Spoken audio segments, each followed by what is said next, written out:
a maior batalha do universo, a verdadeira luta entre o bem e o mal.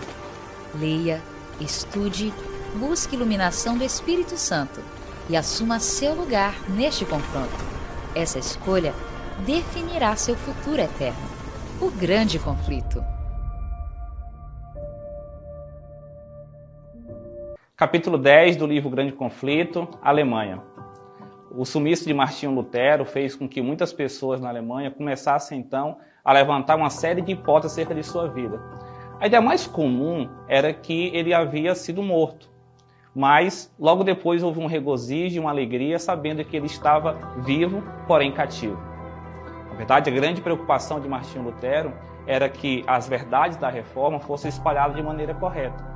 Mas o sumiço de Martinho Lutero fez uma obra que a sua presença jamais teria feito.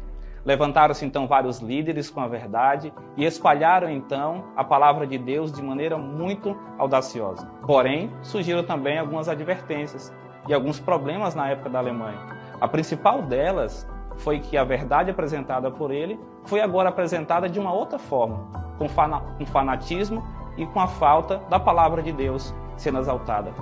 Isso fez com que a lei fosse jogada para baixo e começaram a surgir então vários fanáticos da Alemanha. Mas então, Martinho Lutero ele volta e começa a pregar em Wittenberg.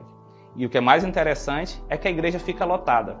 As pessoas então vão para poder assisti-lo e ele começa a exaltar a palavra de Deus. Martinho Lutero então coloca a palavra de Deus mais uma vez de maneira forte, incisiva, como a nossa única regra de fé. Martinho Lutero chega a dizer que se a verdade que ele apresentava fosse casar mal para alguém, ele iria se retratar, iria pedir desculpas. Mas ele disse que isso jamais seria possível, pois a verdade que ele apresentava era o próprio Evangelho de Cristo. Martinho Lutero, então, começa a se opor a esses falsos pregadores do Evangelho.